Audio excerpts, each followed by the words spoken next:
ओम गुरुदेव नमः। यज्ञदत्त कुमार को भगवान शिव की कृपा से कुबेर पद की प्राप्ति तथा उनकी भगवान शिव के साथ मैत्री। सूत जी कहते हैं, मुनीश्वरों, ब्रह्मा जी की यह बात सुनकर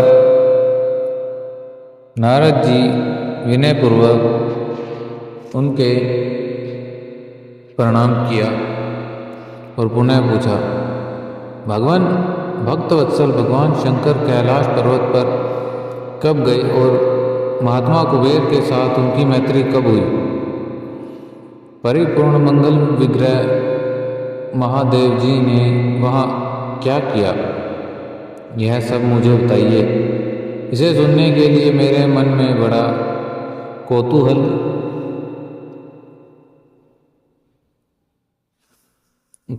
है। ब्रह्मा जी ने कहा, नारद सुनो, चंद्रमौली भगवान शंकर के चरित्र का वर्णन करता हूँ।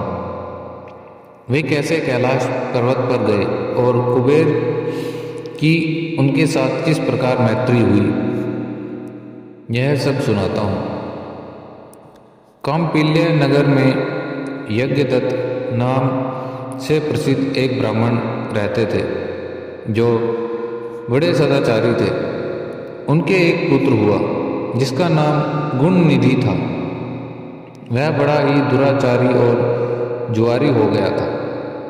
पिता ने अपने उस पुत्र को त्याग दिया। वह घर से निकल गया और कई दिनों तक भूखा भटकता रहा। एक दिन वह नवेद चुराने की इच्छा से एक शिव मंदिर में गया। वहाँ उसने अपने वस्त्रों को जलाकर उजाला किया। यह मानो उसके द्वारा भगवान शिव के लिए दीप दान किया गया। तत्पश्चात वह चोरी में पकड़ा गया और उसे प्राणदंड मिला। अपने कुकर्मों के कारण वह यमदूतों द्वारा बांधा गया। इतने में ही भगवान शंकर के पार्षद वहाँ आ पहुँचे और उन्होंने उनके बंधन से छुड़ा दिया। शिवगणों के संग से उसका हृदय शुद्ध हो गया था। अतः वह उन्हीं के साथ तत्काल शिवलोक में चला गया। वहाँ सारे दिव्य भोगों का उपभोग और उमा महेश्वर का सेवन करके कालांतर में वह कलिंगराज अरिदम का पुत्र हुआ। वहाँ उसका नाम था दम। वह निरंतर भगवान शिव की सेवा में लगा रहता था। बालक होने पर भी वह दूसरे बालकों के साथ शिव का भजन किया करता था। वह क्रमश युवावस्था में भी प्राप्त हुआ और पिता के परलोक गमन के पश्चात राज सिंहासन पर बैठा। राजा दम बड़ी प्रसन्नता के साथ सब और शिव धर्मों का प्रचार करने लगे। भूपाल दम का दमन करना दूसरों के लिए सर्वथा कठिन था। ब्राह्मण समस्त शिवालयों में दीपदान करने के अतिरिक्त वे दूसरे किसी धर्म को नहीं जानते थे। उन्होंने अपने राज्य में रहने वाले समस्त ग्राम अध्यक्षों को बुलाकर यह आज्ञा दे दी कि शिव मंदिर में दीपदान करना सबके लिए अनिवार्य होगा।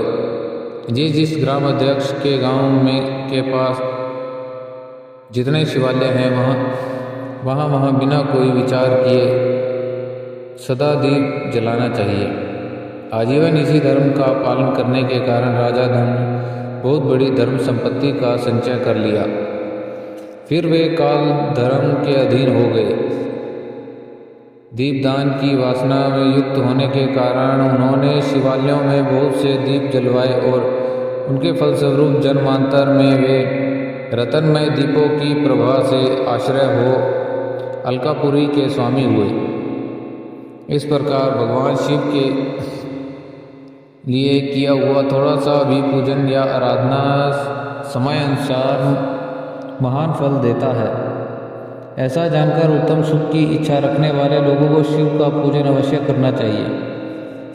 यह दीक्षित का पुत्र जो सदा सब प्रकार के अधर्मों में ही रचा पचा रहता था, दव योग में शिवालयों में धन चुराने के लिए गया।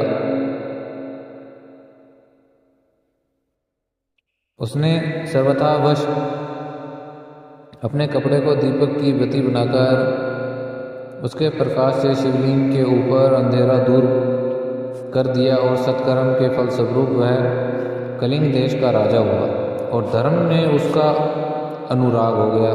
फिर दीपक की वासना का उदय होने से शिवालयों में दीप जलवाकर उसने यह दिक्पाल का पद पा लिया।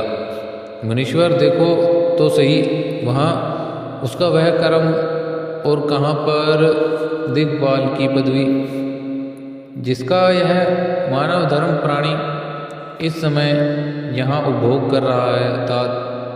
यह तो उसके ऊपर शिव के संतुष्ट होने की बात बताई गई। अब एक चित होकर यह सुनो कि किस प्रकार सदा के लिए उसकी भगवान शिव के साथ मित्रता हो गई। मैं इस प्रसंग का तुमसे वर्णन करता हूँ।